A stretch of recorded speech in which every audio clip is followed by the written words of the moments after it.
Dieu soit béni. Frère Pélican, est-ce que tu peux arranger le micro? On peut reprendre place, merci. Alléluia. Amen. Que Dieu soit béni. Salut la personne qui est à tes côtés en lui disant bienvenue dans la maison des papas. Alléluia. Amen. Que Dieu soit béni pour sa présence parmi nous. Alléluia. Amen. Et je crois que Dieu va nous faire beaucoup de bien ce matin.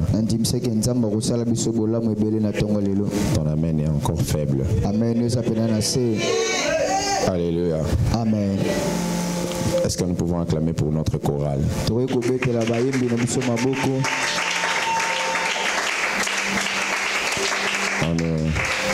On ne va pas attendre qu'ils puissent mourir pour les célébrer. Il faut les célébrer vivants. Alléluia. Amen. Et que Dieu soit béni. Il a permis à un bien-aimé de voir une année de plus ajoutée à sa vie. Et nous bénissons Dieu pour sa vie et pour son ministère. Est-ce que nous pouvons bénir le nom de notre Seigneur pour la grâce de la vie qu'il accorde au frère David qui fête son anniversaire aujourd'hui? Alléluia. Amen. Il est resté au téléphone la nuit. Je ne sais pas s'il faisait quoi, mais bastar bien. Alléluia. Amen. Que le nom de notre Seigneur soit béni. Je bénis Dieu pour ta présence en ce lieu. Et je bénis Dieu pour ceux qui ont participé aux 3 jours de jeûne et prière. Alléluia. Amen. On va ouvrir nos Bibles.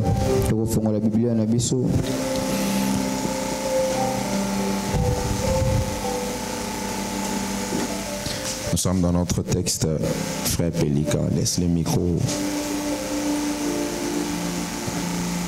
Notre texte de base qu'on a utilisé dimanche passé, Ésaïe 61. À partir du 1er verset jusqu'au 4e verset. Ésaïe 61, du 1er au 4e verset, je lis au nom de Jésus. Amen. L'Esprit du Seigneur, l'Éternel, est sur moi, car l'Éternel m'a oint pour porter des bonnes nouvelles aux malheureux.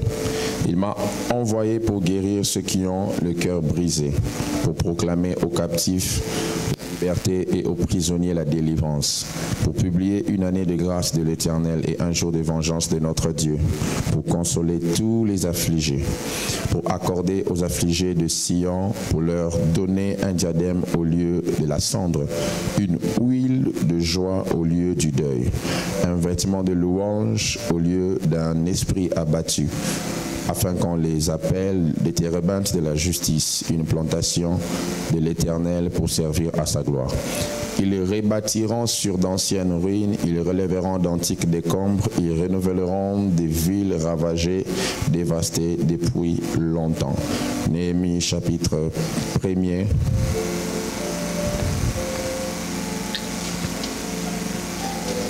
Nous allons lire du 1er au 4e verset.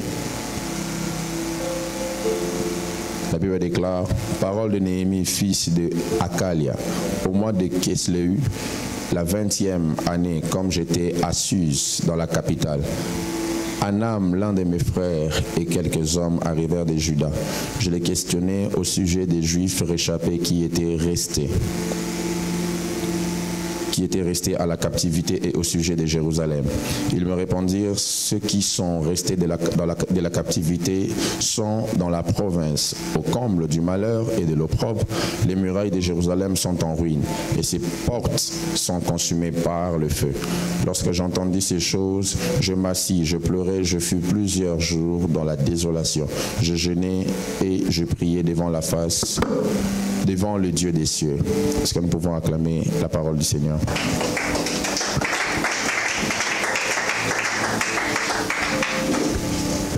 Comme on a a commencé depuis dimanche passé. Nous sommes en train de parler sur la mentalité des reconstructeurs ou des rebâtisseurs. Alléluia. Amen. On a eu à dire beaucoup de choses que je vais rappeler rapidement avant d'avancer. Lorsque Dieu veut faire un travail, il ne peut s'en passer de l'homme. Dieu a toujours besoin des hommes qu'il peut sélectionner pour accomplir une mission qui s'est assignée. Et si les hommes que Dieu veut choisir pour accomplir une mission n'ont pas la mentalité des rebâtisseurs, ils ne sauront pas accomplir la mission que Dieu veut leur donner.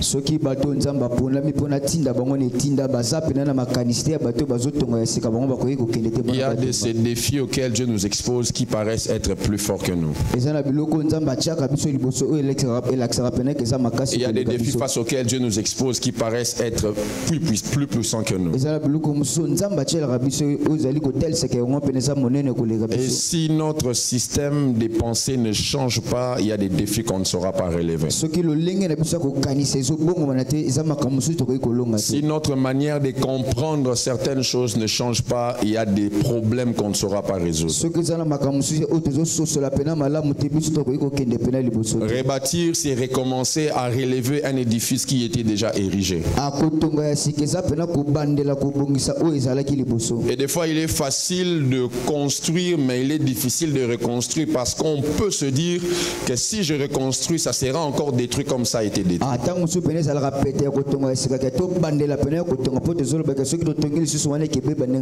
Et ceux qui peuvent relever ce genre de défis sont des hommes et des femmes qui ont la mentalité des rebâtisseurs.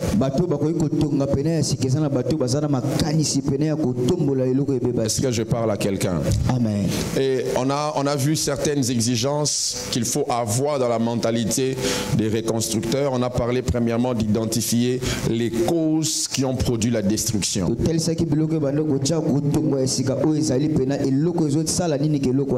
Il faut savoir qu'est-ce qui a détruit avant de reconstruire. Quel était le problème qui a fait que l'édifice puisse s'écrouler? Quel était le problème qui avait fait que cette chose qui était stable soit déstabilisée? Qu'est-ce qui a emmené le chaos là où la paix était présente? C'est important avant de reconstruire de savoir qu'est-ce qui avait détruit. Je dis c'est important avant de reconstruire de savoir qu'est-ce qui avait détruit. Et je prie que Dieu te révèle les choses qui ont détruit ce que tu veux rebâtir.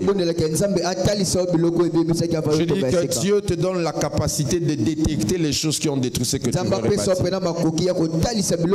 Si ta relation avec Dieu a été détruite à cause d'une mauvaise relation dans laquelle tu étais entré, je prie que Dieu t'aide à comprendre cela.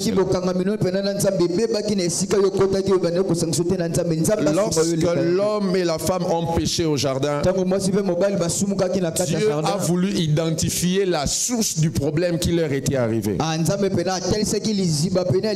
Et Dieu a commencé par une série de questions. As-tu mangé le fruit que je t'avais interdit? L'homme dit, c'est la femme que tu m'as donnée qui m'a fait manger le fruit.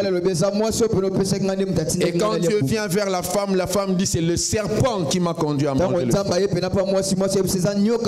Et comme Dieu avait un plan de rédemption, il a d'abord identifié le problème.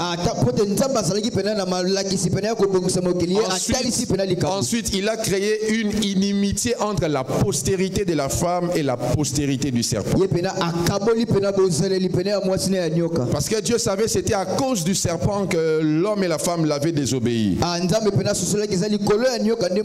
Et pour les préserver de retomber dans les mêmes choses, il crée une rupture. Deuxièmement, pour reconstruire, il faut avoir dans la mentalité, il faut croire en la restauration. Si tu ne crois pas que ce que tu veux rebâtir peut être restauré, tu ne pourras pas relever ce défi.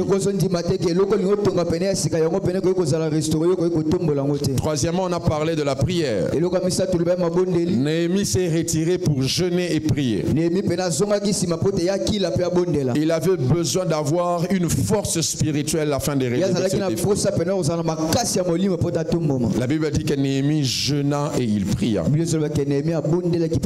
Et quatrièmement, on avait parlé du courage. Frères et sœurs, pour relever certains défis dans la vie, il faut être courageux. Il faut avoir le courage d'un homme comme David pour venir devant un géant et dire qu'il va mourir. Il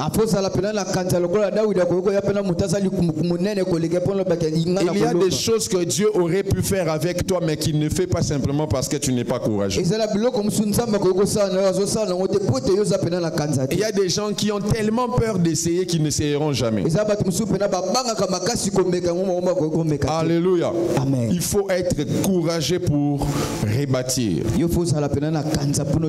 aujourd'hui, nous allons parler, peut-être nous allons clôturer en parlant sur comment on rebâtit maintenant sur des anciennes ruines. Sachez que la chrétienté est une vie qui nous emmène à relever toujours des défis. Alléluia. Amen. La chrétienté est une vie qui nous emmène toujours à relever des défis. Aujourd'hui, je vais aller seul. Comme ça, on aura plus de temps pour finir et puis prier. Est-ce qu'on peut acclamer le Seigneur? J'ai l'impression qu'il me tire aux habits. Il me dit zonga, zonga. Alléluia. Je disais, la chrétienté est une vie qui nous soumet toujours à des défis que nous devons relever. Car si nous sommes des imitateurs de Jésus, qui est notre modèle parfait, cela veut dire que nous devons faire ce que Jésus a fait. Et l'une des choses que Jésus a faites, c'est qu'il a relevé un très grand défi. Le défi qui était de remettre la relation qui était brisée entre les hommes et Dieu. Et si Jésus sur terre a relevé des défis, si Jésus sur terre a rebâti une chose qui avait été détruite, il est possible pour nous qui sommes les imitateurs de Jésus de copier le même modèle et de relever des défis autour de nous. Est-ce que je parle à quelqu'un ce matin? J'aimerais déjà te dire qu'il est possible que ce qui a été détruit puisse être rebâti. J'aime l'histoire que Jérémie raconte du divin potier qui avait dans ses mains l'argile en train de fabriquer un vase. Et il est arrivé que ce vase qui était en cours de fabrication soit détérioré. Mais le divin potier n'a pas changé d'argile. Il a pris toujours l'argile qu'il utilisait pour refaire le même vase qui avait été détruit. Et on a vu un vase meilleur que le vase qui était présenté avant. Et j'aimerais te dire que deux fois, quand tu entres dans le processus de la reconstruction du rebâtissement, il est possible que tu fasses plus grand que ce qui avait été détruit. J'aime le Dieu qui restaure parce qu'il ne donne pas seulement ce qu'on a perdu, mais le Dieu qui restaure donne au-delà de ce qu'on avait perdu. Je dis, le Dieu qui restaure ne te donne pas seulement ce que tu as perdu, mais le Dieu qui restaure ajoute à ce que tu as perdu ce que tu n'avais pas. Ainsi, un Saül qui perd les ânesses ne retrouve pas que les ânesses, mais un Saül qui perd les ânesses retrouve aussi la royauté. Il ne savait pas qu'il avait la destinée d'être un roi, mais il fallait qu'il y ait une perte afin que quand Dieu sera en train de restaurer, qu'il ait ce qu'il ne connaissait pas. Ainsi, nous devons savoir en tant que chrétiens, en tant qu'enfants de Dieu, nous avons la capacité de relever des défis autour de nous. Alléluia. Cela veut dire qu'il est possible pour nous de recommencer là où on a échoué. Beaucoup de gens, quand ils essayent une seule fois, ça ne marche pas, ils disent « je ne suis pas appelé à ça ». Il essaye de prêcher une fois, ça ne marche pas, je ne suis pas appelé à ça. Il essaye de chanter une fois, et surtout si tu rencontres les Sambala et les Tobija comme Néhémie. Plusieurs n'ont pas le cœur de résister à ce genre de personnes. À peine il fait quelque chose, on lui dit une mauvaise parole, il dit en tout cas je ne suis pas appelé à ça. Il s'arrête. Frères et sœurs dans le Seigneur, tu ne relèveras pas les défis si tu as toujours des oreilles tendues pour écouter les hommes. Alléluia. Des fois, il faut apprendre à avancer seulement avec ce que Dieu t'a dit. Imaginez-vous si Bartimée écoutait les conseils des personnes qui lui disaient « il ne t'entendra pas ». Alléluia. Des fois, plus que les hommes t'interdisent, plus que tu dois t'entêter. Je dis plus qu'on t'interdit, plus que tu dois t'entêter. Plus qu'on te dit de ne pas parler, tu dois maintenant shifter, tu dois crier. Alléluia. Pour relever certains défis, il faut savoir que nous sommes des imitateurs de Christ, hein, et nous pouvons rebâtir sur ce qui avait déjà été détruit. Alors, voici comment on rebâtit sur des anciennes ruines. Premièrement, il faut savoir bien utiliser l'information. Alléluia. On est venu dire à Néhémie que les murs de Jérusalem ont été écroulés et ils sont même en feu. Les personnes qui étaient venues dire cela à Néhémie ont attristé Néhémie. Mais regardez le comble. Ils avaient la même information que celle qu'il venait de donner à Néhémie, mais ils n'ont pas utilisé l'information comme Néhémie l'a utilisée. Pour eux, il suffisait d'être triste de voir les murailles renversées. Mais pour Néhémie, au-delà d'être triste du fait que les murailles sont renversées, il avait en lui la pensée de reconstruire. Et des fois, il y a des personnes qui pensent que certaines informations viennent pour les arrêter, alors que ces informations viennent pour les dire ce qu'ils sont appelés à faire. Alléluia. Les frères de Néhémie disent à Néhémie, les murs sont en ruine. Mais Néhémie se dit, ça c'est une opportunité pour reconstruire. Frères et sœurs, si à chaque fois qu'on t'annonce une mauvaise nouvelle, tu te dis c'est fini pour moi, tu ne feras rien. Alléluia. Quand pour les frères de Néhémie, savoir que les murs sont détruits, c'est le signe du chaos. Pour Néhémie, ce n'est pas un signe du chaos. Pour Néhémie, c'est une information qu'il y a un travail qui doit commencer. Et je prie le Seigneur que peu importe les nouvelles que tu entendras, que tu aies la capacité de te dire que je vais bien utiliser l'information que je viens de capter. Alléluia. Ils étaient juifs comme Néhémie. Ils ont détenu la même information. D'ailleurs, ils avaient cette information avant que Néhémie l'ait. Ils savaient bien avant que les murs étaient détruits. Néhémie d'ailleurs n'était pas au courant. Mais qu'est-ce qu'ils ont fait avec cette information?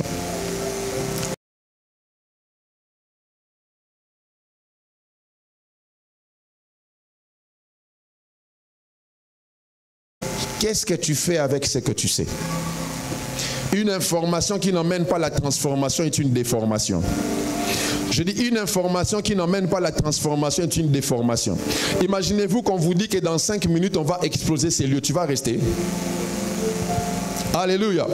Pourquoi tu ne vas pas rester? Parce que tu dois bien utiliser l'information qu'on t'a donnée. Car l'information engendre le mouvement. Et si tu as une information qui ne t'engendre pas le mouvement, sache que tu n'as pas bien utilisé l'information. Alléluia. Qu'est-ce que tu fais de ce que tu sais? Il y a des gens qui sont pressés de dire toujours que je veux que Dieu me parle aujourd'hui. Bon, qu'est-ce que tu as déjà fait de tout ce que Dieu t'a dit depuis que tu es né?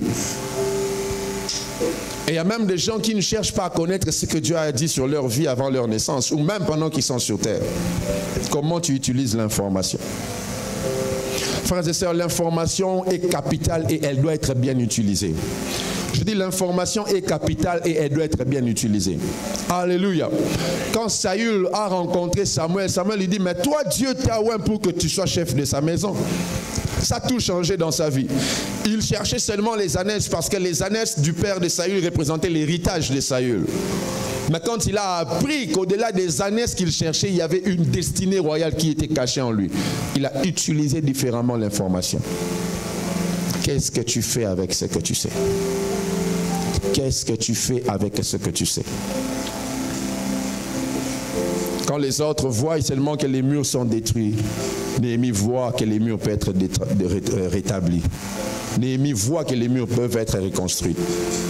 Je prie que Dieu te donne la capacité de rebâtir parce que tu as une information.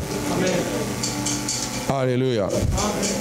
Quand Dieu montre à Ézéchiel la vallée des ossements desséchés, l'objectif de Dieu, ce n'est pas qu'il voie seulement le chaos qu'il y a dans cette vallée. Mais le problème de Dieu, c'est qu'il puisse voir qu'une armée peut sortir de cette vallée. Il est possible de voir, écoutez, les mauvaises choses peuvent cacher aussi des bonnes informations. Il est possible qu'on te donne une mauvaise information, mais derrière la mauvaise information se cache une bonne chose qui sortira de ton courage. Alléluia. On vient te dire que non, ton arrière-grand-père était un grand sorcier. Donc arrête de prier parce que tel que vous êtes là, vous n'irez jamais loin dans la vie. Frère, mais c'est une très bonne information pour commencer à prier. Alléluia. C'est une très bonne information pour commencer à prier. C'est une très bonne information pour commencer à prier. Et le comble même, j'ai vu ça chez plusieurs personnes qui disent que non, quand on me dit certaines choses, je n'arrive même plus à prier. Quand j'ai des problèmes, je n'arrive pas à prier. Alors que c'est une bonne raison pour prier. Alléluia. Il y a des gens qui disent quand j'entends des mauvaises nouvelles, ça me paralyse. Je ne peux même pas prier. Ça me rend faible. Frère, qu'est-ce que tu fais avec l'information que tu as? Néhémie a appris que les murs étaient détruits. Il a pleuré, mais il a dit, on va rebâtir les murs. Il a pleuré, mais il a dit, on va relever le défi. J'aimerais dire à quelqu'un, même quand tu pleures, en te relevant, sache que tu dois relever un défi. Je dis, même quand ça t'a fait mal, quand tu te relèves, sache que tu dois relever un défi. Même quand ça t'a fait très mal et que ça t'a même poussé à dire, j'abandonne, tu dois te dire que finalement, peut-être que Dieu m'a appelé à relever ce défi. Frères et sœurs, ce qui ne fait pas mal à tout le monde, mais qui te fait mal, ce sont des choses que tu as appelé à changer. Alléluia. C'est comme ça, il y a des appels qui viennent par la frustration. Dieu ne parle pas que par voix audible. Dieu parle aussi par des frustrations. Tu peux sentir une chose qui t'énerve quand tu vois le Congo. Toi, tu penses que c'est moi pour rien que Dieu a mis cette colère en toi. Peut-être que Dieu a mis cette colère en toi parce qu'il y a une vocation qui se cache derrière cette colère. Alléluia. Tu n'as jamais constaté que dans la famille, il y a des choses qui te dérangent toi, mais ça ne dérange pas tout le monde. Pour les frères de Néhémie, bon, les murs sont détruits. C'est tout. Mais Néhémie, quand il entend ça, il pleure et il prie. Ensuite, il commence les démarches. Qu'est-ce que tu fais avec l'information que tu as? Si tu sens en toi une frustration, tu dois engendrer une vocation. Des fois, Dieu te parlera par la colère que tu sens. Moïse pensait que c'était par hasard qu'il avait tué un Égyptien sur son chemin, alors qu'il y avait un appel qui s'est caché dans ce qu'il avait fait. Il y a des gens, quand ils apprennent que quelqu'un est malade, directement ils se sentent en colère. Frère, utilise l'information, va imposer les mains. Je dis, utilise l'information, va imposer les mains. À chaque fois que tu vois une personne être désorientée, tu te sens frustré. C'est une vocation que Dieu t'a donnée. Quand tu vois les gens dans la famille ne pas évoluer, tu dois comprendre qu'il y a une vocation qui se cache dans ce que tu sais et il faut que tu utilises bien cette information pour changer les choses. Alléluia.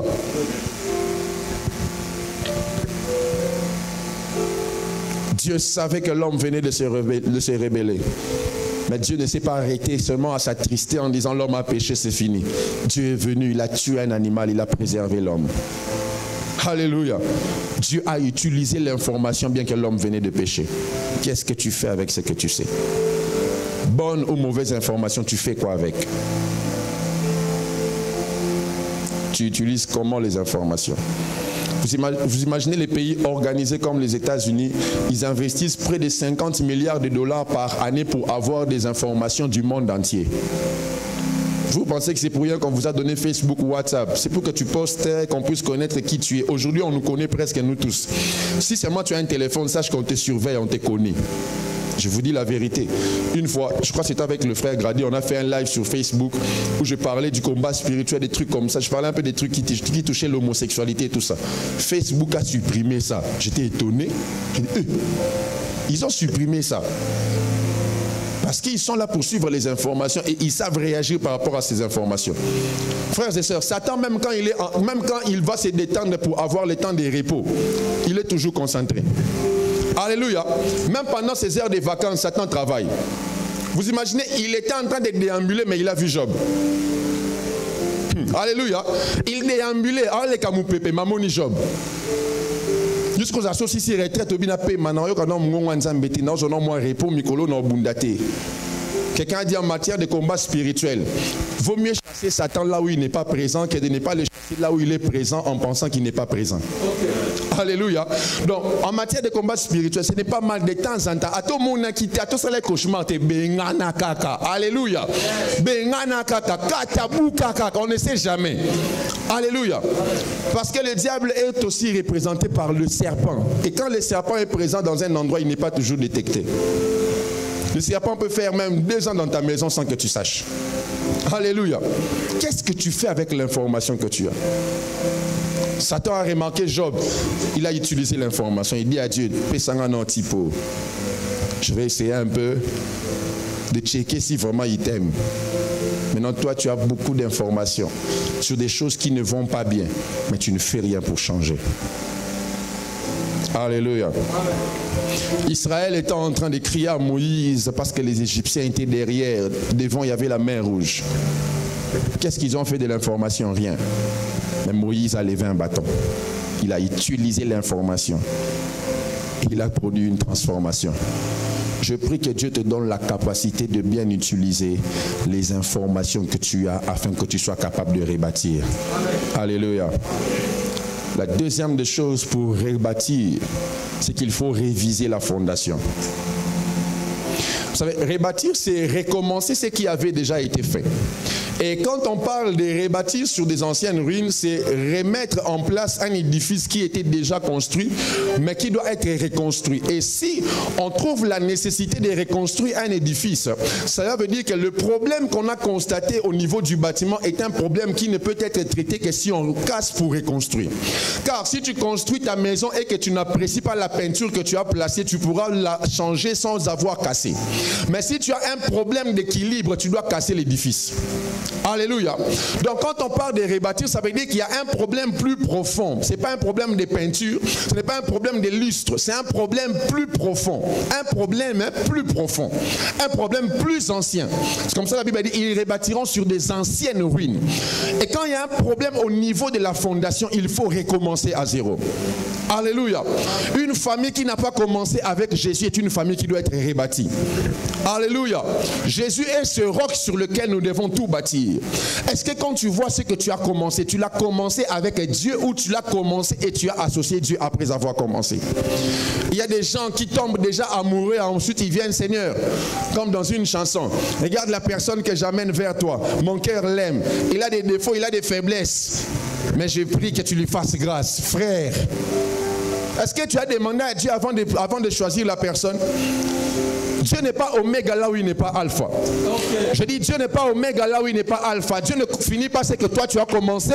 Dieu commence ce qu'il va finir lui-même. Dieu est le commencement et la fin. Tu n'as pas commencé avec lui, tu veux finir avec lui. Dieu n'est pas un pneu de réserve que tu utilises quand tu as un problème de crevaison. Dieu est le moteur de ton véhicule. Quelqu'un me donne un amen. Alléluia. Il y a des gens qui ont des problèmes au niveau de la fondation. Tu as commencé sans Dieu. Ensuite, tu commences à venir nous faire gêner, nous faire prier. Alléluia. Il y a un problème au niveau de la fondation. Et quand vous lisez cette histoire, vous comprenez que le peuple d'Israël avait péché contre Dieu. En d'autres termes, ils avaient perdu la fondation. Ils avaient perdu le fondement. C'est pour ça que le mur était tombé.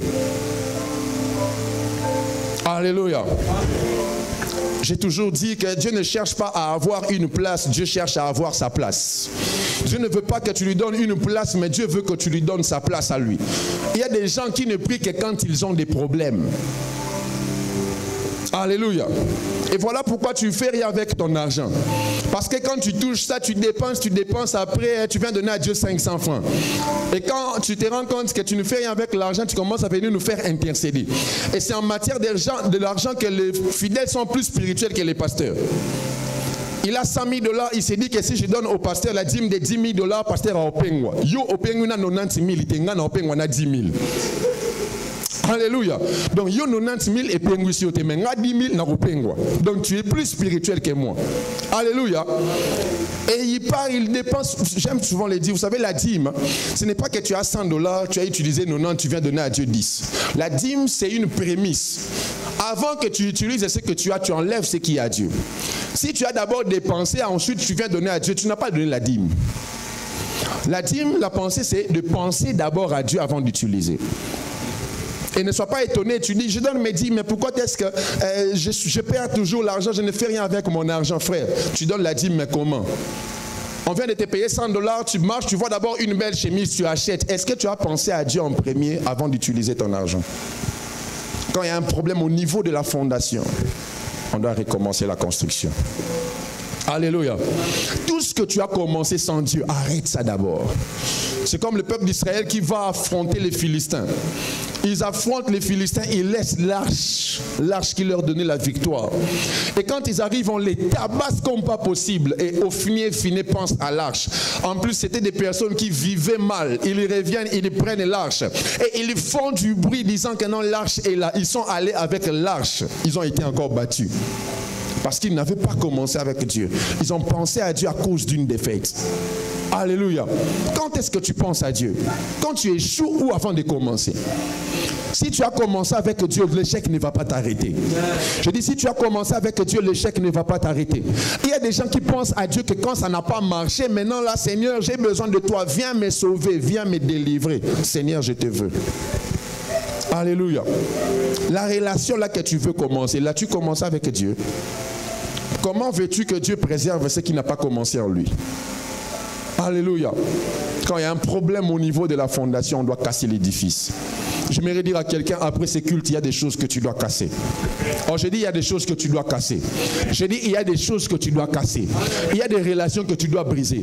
Toi-même, tu te rends compte que depuis que tu es avec cette sœur-là, tu n'arrives plus à prier, mais tu continues. Depuis que tu es avec depuis que tu es avec cette sœur-là, tu n'arrives plus à prier, mais tu continues quand même.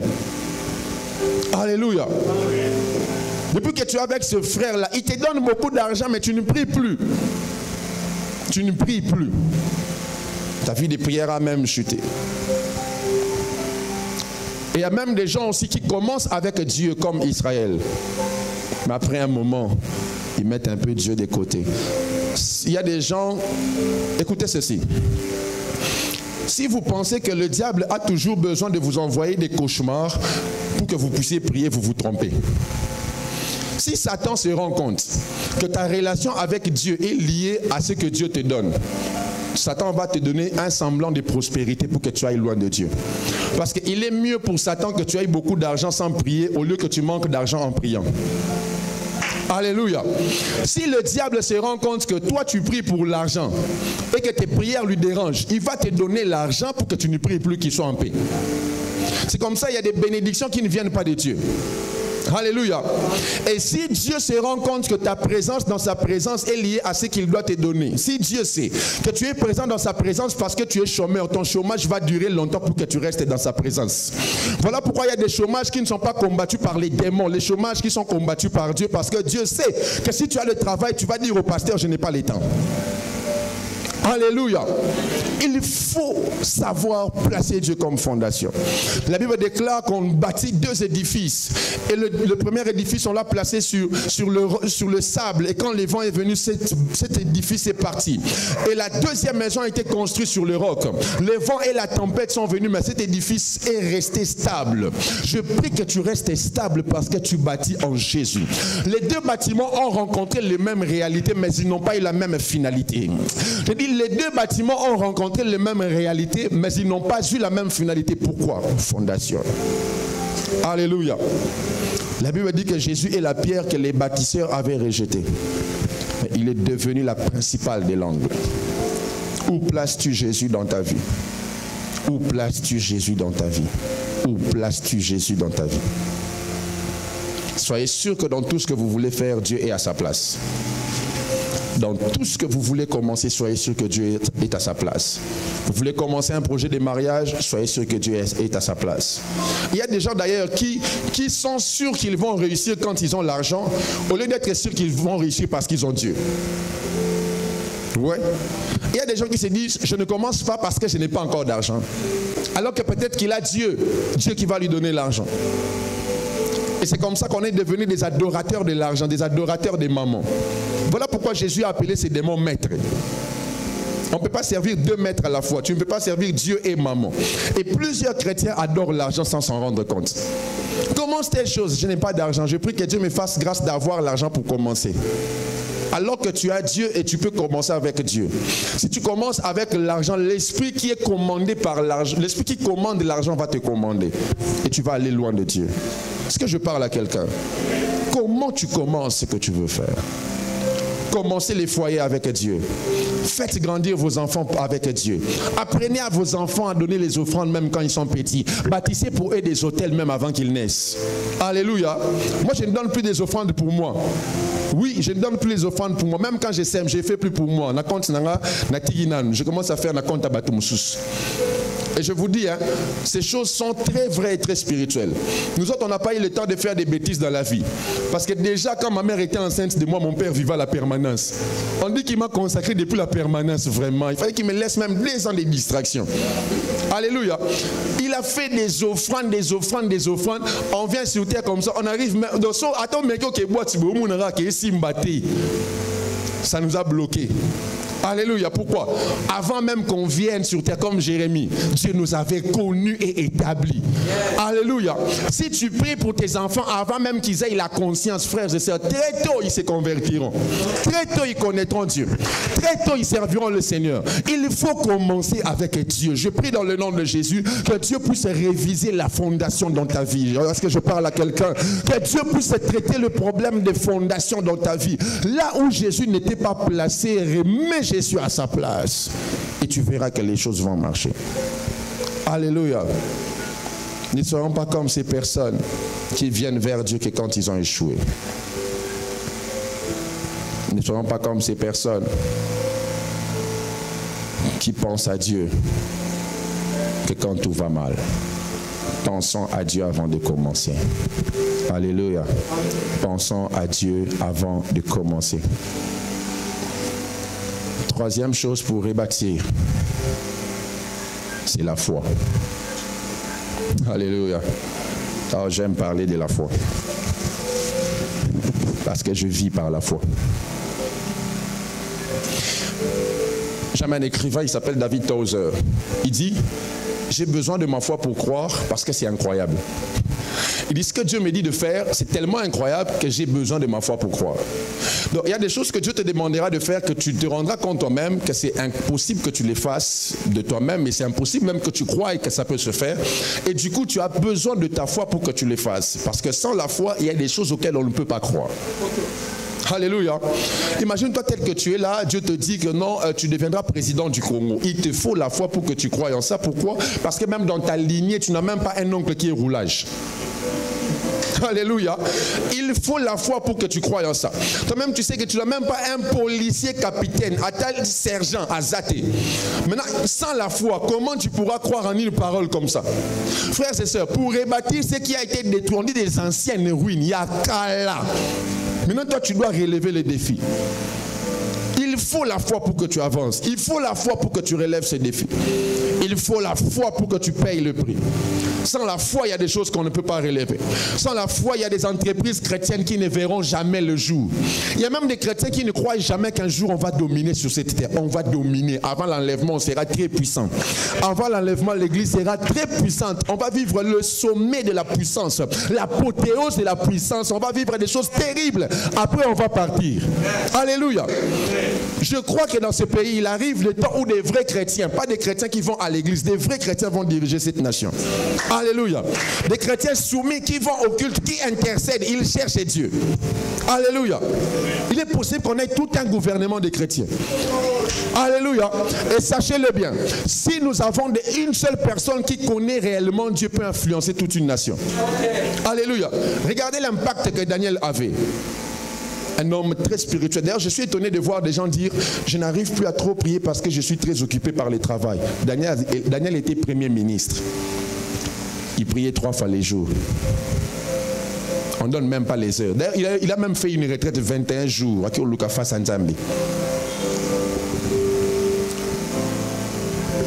Yo osa huissier.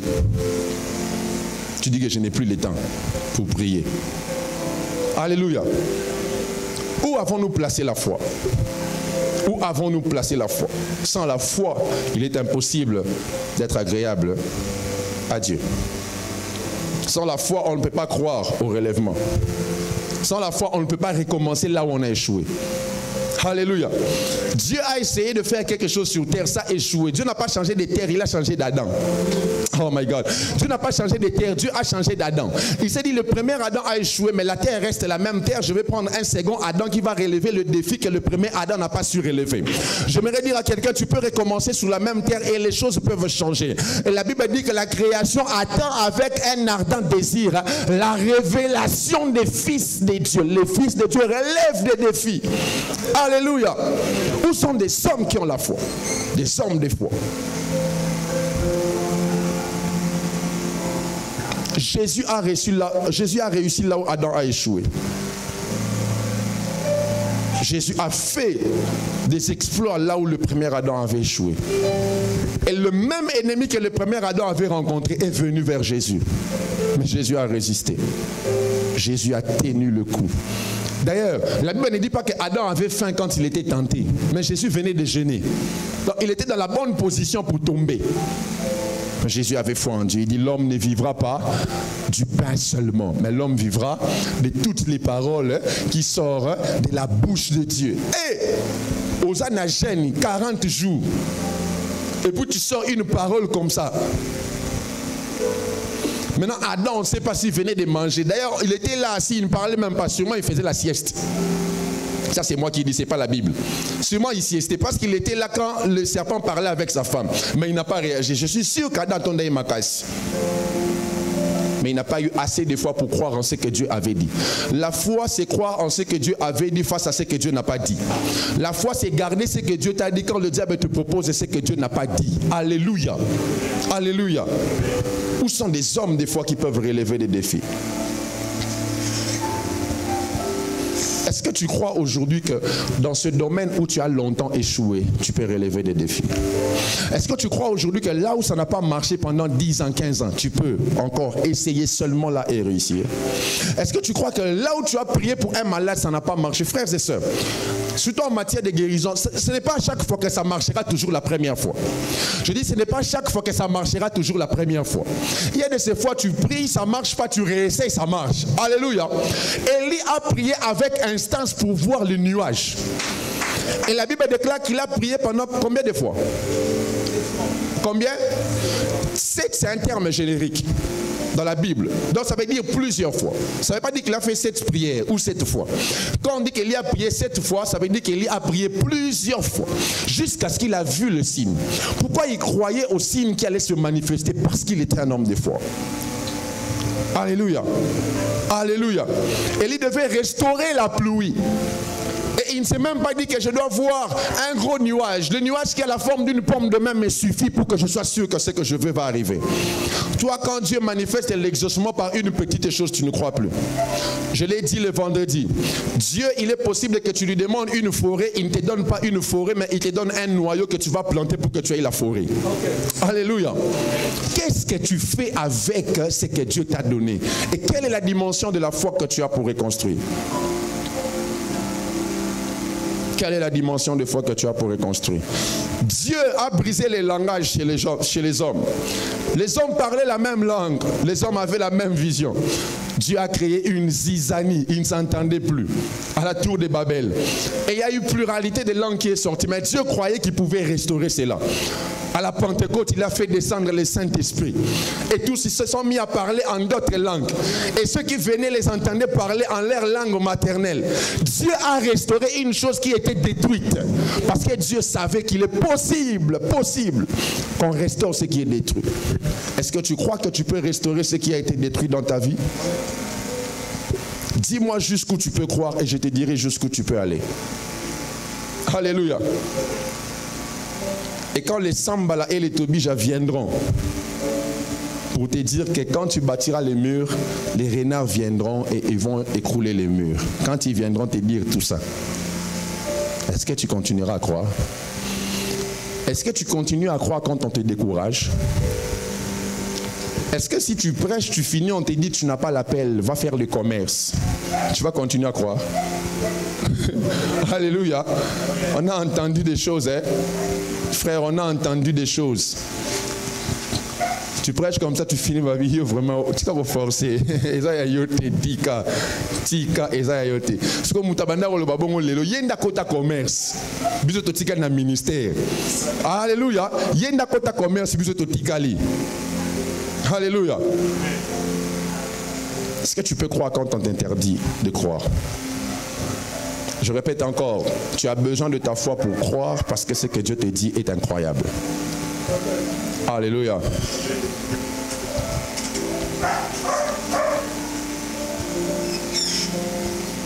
Est-ce que tu peux croire encore à la vie de sanctification? Tu tombes au péché, tu te relèves, tu tombes, tu te relèves. Bon, maintenant tu te dis, cette fois-ci, avec les péchés, vous savez, des fois on blague, hein? Surtout en ce qui concerne les péchés sexuels. On tombe, on se relève, on tombe, on se relève. Donc, il y a les sous au fandande. Au fandande, c'est au quoi il y a au fanda. En tout cas, je ne crois plus que je peux avoir la force en moi de faire une année sans coucher avec une femme. Déjà, tu ne crois pas en ça. Comment est-ce que Dieu te donnera la force? J'aime souvent dire que pour tuer le vieil homme pour toujours, il faut le tuer tous les jours. Alléluia. Et en matière de sexe, ne faites pas des projets à long terme. Ne te demande pas, est-ce que 5 ans na kokoka, tina ba la kawana. Et quand la libido vient, un frère m'a posé cette question-là. Il dit, maintenant quand la libido vient, on fait comment? Adrénaline et mati. Alléluia. Ne vois pas 5 ans. Décide-toi de vaincre chaque jour. Et les jours deviendront des semaines, les semaines deviendront des mois, les mois deviendront des années. Toi, ne compte pas 5 ans. Okay. Alléluia. Après, tu te diras, ça fait 4 ans que je n'ai pas fait ça. Oui, 4 ans, que ça allait monter. Au coup, fut pété. Et bon, m'a répété. Et puis, ça rappelle vite. Écoute, passons seulement. Tu vas te fatiguer, tu vas dormir comme... Alléluia. Il y a des gens qui ne croient plus que Dieu peut leur donner la capacité de résister face au péché. J'aimerais t'informer qu'il est possible que tu vives dans la sainteté. Il est possible que tu te maries dans la bonne voie. Il est possible que tu vives bien ta relation amoureuse jusqu'au mariage. Les frères, donnez-moi un amen. Alléluia. Est-ce qu'il demande, même ça là, est-ce qu'il y a un verset qui dit que ça on ne fait pas? Ça seulement. Ça seulement. Quelqu'un me donne un amen. C'est pas problème sur mon nakoko ya rado pona ko yate. Atakaraba la sorcière na kiriku. Okoya mulayi. Alléluia. Boroye so mulayi pamba mulaya kindoki. Alléluia. Il y a des gens qui disent n'a pas ça ta pamba, atabisi ya pamba frère. La Bible dit abstenez-vous de toute espèce de mal. Si ce n'est pas mal, fais ça en public. Fais ça devant nous. Si tu sais que ce n'est pas mal, fais ça devant nous. Alléluia. Il y a des gens qui ne croient plus qu'ils peuvent vivre la sainteté. Il y a des gens qui disent, les Paul, les Pierre ont vécu dans un temps où il n'y avait pas de femmes comme il y en a aujourd'hui, les Nicki Minaj. Frère, à l'époque, les anges qui étaient venus du ciel sont descendus. Ils ont vu que les filles des hommes, Bazaki Kitoko Mingi, les anges, s'il vous plaît, ils sont tombés. Les anges. C'était quel type de fille? Posez-vous un peu la question. Pour que les anges qui viennent du ciel, de bataille éternité, gloire au frère, dit les séraphins, ils voyaient la gloire, tout ça, les pans de la robe remplissaient les temples. Les anges qui voyaient ça, ils ont vu les filles des hommes. Ils sont tombés. C'était quel type de fille? C'était quel type de fille? Pour le bagnon, Bassia Lelo, Baleki Akala. Et c'est comme ça, acclamons Jésus. Vous savez pourquoi on a acclamé Jésus? Marie de Magdala Panza Vaz dans ma colonne. Ah, Jésus, vraiment, félicitations à lui. Une femme reconnue. Simon d'ailleurs le lépreux a dit, si vraiment cet homme était homme de Dieu, il aurait compris que petit Toyo, moi bien été. Attiqué, vous savez que ça allait bien. Ah! Non, Jésus est fort. Et j'aimerais te dire, si Jésus a résisté, tu peux résister. Si Jésus n'est pas tombé, tu peux aussi résister pour ne pas tomber. Je prie dans le nom de Jésus que Dieu te mette au-dessus de tes faiblesses. La Bible déclare qu'aucune tentation peut venir vers nous en étant au-delà de nos capacités. Je prie que Dieu augmente tes capacités afin que tu résistes face aux tentations. Et la 4e chose qu'il nous faut pour rebâtir sur des anciennes ruines, c'est l'onction. Dites avec moi l'onction.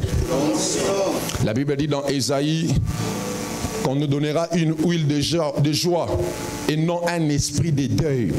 Frères et sœurs dans le Seigneur, l'onction est une habilité divine qui nous donne la capacité de fonctionner dans le surnaturel. Il y a des choses qu'on ne peut pas faire si on n'a pas l'onction. Il y a des défis qu'on ne relève pas si on n'a pas l'onction. Moi, j'aime l'onction. Je dis, moi, j'aime l'onction. Les gens pensent aujourd'hui que l'onction, c'est faire tomber les gens. Non, ça, c'est le niveau le plus bas de l'onction. L'onction, c'est terrible. Frères et sœurs dans le Seigneur, l'onction te fait travailler dans la sphère divine afin que tu sois capable de changer l'environnement autour de toi. Là où tu veux rebâtir, tu as besoin de l'onction. David, accompagne-moi s'il te plaît. Tu as besoin de l'onction pour changer certaines choses autour de toi. Et vous savez quoi? On ne peut jamais séparer l'onction avec la foi. Parce que la foi croit et l'onction manifeste ce qu'on croit. Je dis la foi croit, mais l'onction manifeste ce qu'on croit. La foi annonce la chute de Goliath, mais l'onction vient oindre la pierre. Oh my God. La foi te dit que Goliath va tomber, mais l'onction oint la pierre qui va faire tomber Goliath. J'aimerais dire à quelqu'un que l'onction de Dieu est importante pour rebâtir sur des anciennes ruines. Voilà pourquoi Jésus dit l'Esprit du Seigneur est sur moi, il m'a oint. Il m'a oint. Et je prie ce matin que Dieu dépose une onction sur la tête d'une personne.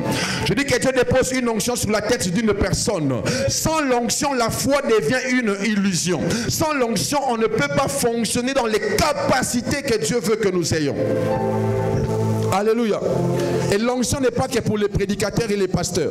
L'onction, c'est pour nous tous. Je dis l'onction, c'est pour nous tous. Tous ceux qui ont des défis à relever ont besoin de l'onction. Frère, tu veux relever les paralytiques, tu as besoin de l'onction. Tu veux changer ta famille, tu as besoin de l'onction. Tu veux changer le monde autour de toi, tu as besoin de l'onction. Tu veux toucher les cœurs quand tu prêches, tu as besoin de l'onction. Le problème, ce n'est pas de faire la théologie et de connaître la pneumatologie, de connaître la christologie. Si tu viens avec la christologie sans onction, tu ne fais rien parce que Christ, c'est l'onction. Je dis Christ, c'est l'onction. Il est loin de Dieu. Alléluia. Sans l'onction, il y a des choses qu'on ne fait pas. La Bible déclare, vous savez comment Dieu a oint du Saint-Esprit Jésus-Christ de Nazareth, qui allait des lieux en lieu faisant du bien. Jésus allait relever les défis parce qu'il avait une onction sur lui. Et on précise Jésus de Nazareth, c'est pour dire qu'on peut oindre Dido du Congo, on peut oindre un Nandi de Cité Verte, on peut oindre un homme de Gébé. J'aimerais dire à quelqu'un qu'il est possible que l'onction de Dieu descende sur toi et que tu relèves des défis dans ta famille. Est-ce que je peux parler à quelqu'un ce matin? J'aimerais te dire que sans onction, il n'y a pas de mission. Sans onction, on ne relève pas des défis. Voilà pourquoi Néhémie s'est mis à prier. Et j'aime ce qui se passe.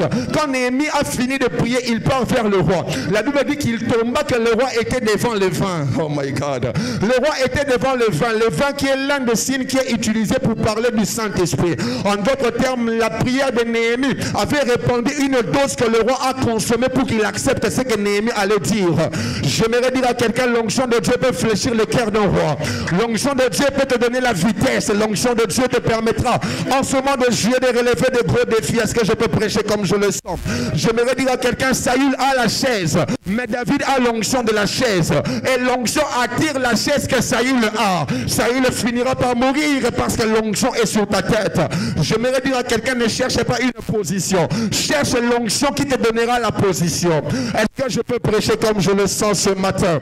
J'aimerais dire à quelqu'un, cherche l'onction de Dieu et l'onction te permettra de relever des défis. J'aimerais dire à une personne, en ce mois de juillet, il y a une onction que Dieu a répandue sur cette assemblée. Il y a une onction que Dieu a répandue sur des hommes et femmes. Il y a une onction que Dieu a répandue afin de changer des choses autour de nous. J'aimerais dire à quelqu'un, le monde n'attendait pas n'importe qui. Le monde attendait le Christ, le Messie, loin de Dieu. Et j'aimerais t'annoncer que le Jésus qui est loin de Dieu habite en toi. Ça veut dire que tu es un porteur d'onction. Je dis tu es un porteur d'onction. Je dis tu es une porteuse d'onction. Moïse, en bénissant la tribu d'Asser, il a dit que tes pieds soient dans l'huile. Une personne qui a les pieds dans l'huile et une personne qui a les pieds dans l'eau ne fonctionne pas dans la même dimension. Celui qui piétine l'eau ne laisse pas les traces. Mais un homme qui piétine l'huile laisse toujours des traces. J'aimerais dire à quelqu'un, il y a une onction qui descend sur toi. David dit, tu oins l'huile ma tête et ma coupe déborde. Je vois une onction qui va déborder sur ta tête ce matin. Je dis, il y a une onction qui va déborder sur ta tête ce matin. Je dis, il y a une onction qui va déborder sur ta tête. J'aimerais dire à un homme, tu vas reconstruire. J'aimerais te dire, tu vas relever ce défi dans ta famille. Tu mettras fin à la sorcellerie. Tu mettras fin aux démons. Tu mettras fin à l'occultisme autour de toi. Tu guériras les malades. Je pensais que c'était sur toi que je prophétisais. Tu feras des exploits avec Dieu. mais il te faut l'onction du ciel. Je dis, il te faut l'onction qui vient de Dieu. J'aimerais dire à quelqu'un, l'onction est encore disponible. Car le Saint-Esprit est là pour nous oindre. Le Saint-Esprit est là pour nous équiper. Comment se fait-il qu'un homme puisse parler à un paralytique en lui disant seulement, je n'ai ni argent, je n'ai ni or, mais ce que j'ai, je te le donne, lève-toi. Et cet homme s'est levé, il a marché. Frères et sœurs, il y a quelque chose dans l'invisible qui influence les visibles. Et cette chose s'appelle l'onction du Saint-Esprit. Je dis cette chose s'appelle l'onction du Saint-Esprit. Je prie que Dieu augmente la quantité d'onction dans cette maison. Que Dieu augmente la quantité de oint dans cette maison. Frère, cherche l'onction, prie pour l'onction. Ce n'est pas un péché. Le défi que tu as nécessite l'onction. Le monde attend la révélation des fils de Dieu. Et on reconnaît les fils de Dieu par leur manière de manifester Dieu. Et sans l'onction, tu ne manifestes pas la nature de Dieu. Est-ce que je parle à quelqu'un ce matin? J'aimerais te dire que Dieu a prévu une onction de richesse pour toi. J'aimerais te dire que pour que tu construises comme un Bézalel, tu as besoin d'une onction sur ta tête. Je dis, tu as besoin d'une onction sur ta tête. Je dis, tu as besoin d'une onction sur ta tête. Je vois Dieu oindre plusieurs personnes ce matin, car le Dieu des cieux a accepté d'ouvrir une saison d'onction en ce lieu. Tu me donnes un amen et cela s'attache à ta vie. Tu me donnes un amen et cela devient ta nature. J'aimerais te dire, il n'y a pas de mission sans onction. Et ce matin, Dieu a pris rendez-vous avec toi parce que Dieu veut te oindre. Je dis, Dieu veut te oindre afin que tu accomplisses une mission. Je dis, Dieu veut déverser une dose de gloire que tu vas transporter. Est-ce que je parle à quelqu'un ce matin? Le Dieu des cieux a prévu libérer une gloire sur toi afin que tu sois un porteur de l'onction. La Bible déclare, vous recevrez une puissance. L'Esprit viendra sur vous et vous serez mes témoins dans toutes les nations. J'aimerais dire à quelqu'un, il n'y a pas de témoignage sans onction. Et ce matin, le Saint-Esprit dépose l'onction sur toi parce qu'il y a des défis que tu dois relever. Quelqu'un me donne un amen. Je dis, il y a des défis que tu dois relever. Il y a des choses que tu dois changer dans ta famille. Il y a des choses que tu dois changer autour de toi. J'aimerais dire à quelqu'un que le Dieu des cieux déverse même l'onction de la richesse dans cette maison. Il y a une onction qui viendra rendre visible les choses que tu as longtemps attendues, les choses pour lesquelles tu as longtemps prié, les choses pour lesquelles tu as longtemps jeûné. J'aimerais dire à quelqu'un, l'onction te donne l'habilité de changer ta famille, l'habilité de changer l'histoire de ta destinée. Saül était encore sur le trône, mais il avait perdu l'onction du trône. L'onction était allée vers David, qui était encore dans la forêt, qui vivait encore dans le rien. J'aimerais dire à quelqu'un, tu n'as pas encore été élevé, l'onction qui est sur toi va t'élever.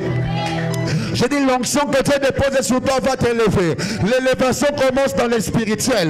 Saül finira par perdre le trône car le Dieu des cieux a déversé une onction sur ta tête. Quelqu'un me donne un amen et je prophétise sur sa vie ce matin. J'aimerais te dire que tout ce que tu feras après ce culte va marcher. Car il y a une onction sur ta tête. Je dis, il y a une onction sur ta tête. Je dis, il y a une onction sur ta tête. Jésus n'a pas fait de nous seulement des rois, mais il a fait de nous des rois et des sacrificateurs. Cela veut dire on aura le trône en ayant aussi l'onction sur le trône. J'aimerais dire à quelqu'un ce matin, il y a quelque chose qui vient sur toi. Il y a quelque chose qui s'attache à toi. Car il y a des défis que tu dois relever. Je vois des hommes qui vont conquérir des nations pour Dieu. Ce matin, Dieu te donne une autre dimension d'onction. Je dis, Dieu te donne une autre dimension d'onction. Tu n'auras plus un esprit abattu par ce qui t'est arrivé, mais tu auras la capacité de rebâtir sur des anciennes ruines. Quelqu'un me donne un amen, je prêche ce matin. J'aimerais dire à une femme, Dieu te voit pour que ton mariage soit un succès. Dieu te voit pour que ton commerce soit un succès. J'aimerais dire à quelqu'un, il est possible que vous vendiez tous la même chose, mais que les gens ne viennent que vers toi, parce que l'onction attire. J'ai dit l'onction attire. J'ai dit l'onction attire. J'ai dit l'onction attire. J'aimerais dire à une personne que le Dieu des cieux déverse une onction sur toi. Une onction sur toi. Une onction qui te donne l'habilité d'imposer des choses au monde des esprits. Une onction qui te permet d'être influent en esprit. J'aimerais dire à quelqu'un, aime l'onction de Dieu. Cherche l'onction de Dieu. Il y a des défis que tu dois relever. Il y a des malades qui doivent être guéris. Il y a des morts qui doivent ressusciter. Pour cela, tu as besoin de l'onction qui vient de Dieu.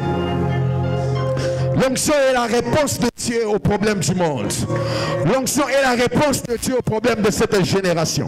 Dieu dit dans les derniers temps, je répandrai mon esprit sur toute chair. Sur ta chair et à l'esprit de Dieu. Donc tu portes l'onction de Dieu. Quand l'onction est sur toi, tu ne feras pas l'effort d'appeler les gens vers toi. Parce que la gloire de Dieu attire les esprits. La gloire de Dieu attire les esprits. La gloire de Dieu attire les esprits. Il y a des personnes qui se soumettront à toi parce qu'il y a quelque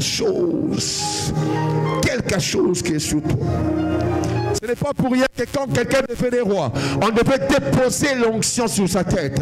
C'était le signe pour certifier l'autorité. Et Dieu est en train de te donner l'autorité. Dieu est en train de remettre le sceptre à Judas. Dieu remet le sceptre à Judas. Je dis Dieu remet le sceptre à la tribu de Judas. Si un Benjamin avait eu le trône, c'est parce que Judas avait perdu le sceptre. Et aujourd'hui, Dieu par David avait restauré le sceptre et par David, Jésus est venu. J'aimerais dire à quelqu'un, tu es de la lignée de Jésus, car il y a une onction qui est sur ta tête. Je dis, il y a une onction qui est sur ta tête. Je dis, il y a une onction qui est sur ta tête. Voilà pourquoi Matthieu chapitre 1er commence en disant, généalogie de Jésus, fils de David, fils d'Abraham. Abraham est venu avant David, mais on commence par David parce que David était un homme qui a fonctionné avec, oh my God, une autre dimension d'onction. J'aimerais dire à quelqu'un, Abraham a la promesse, David a l'onction qui accomplit la promesse. Quand Abraham avait la promesse qu'il y aurait un homme puissant qui sortirait de lui. Abraham, quand il a offert Isaac, Dieu lui dit, les nations seront bénies en ta postérité. Cela veut dire, par celui qui sortira de toi. Et David a récupéré le sceptre et il a ramené ça vers la tribu de Judas. C'est comme ça on commence en disant, généalogie de Jésus, fils de David, fils d'Abraham. Tu as la promesse, mais Dieu te donne l'onction. Je dis, Dieu te donne l'onction ce matin. Dieu te donne l'onction. J'aimerais parler à quelqu'un qui va relever des défis en ce temps. Tu as besoin de l'onction de Dieu. Quand tu vois les choses fonctionner mal, désire l'onction. L'onction sera la meilleure réponse.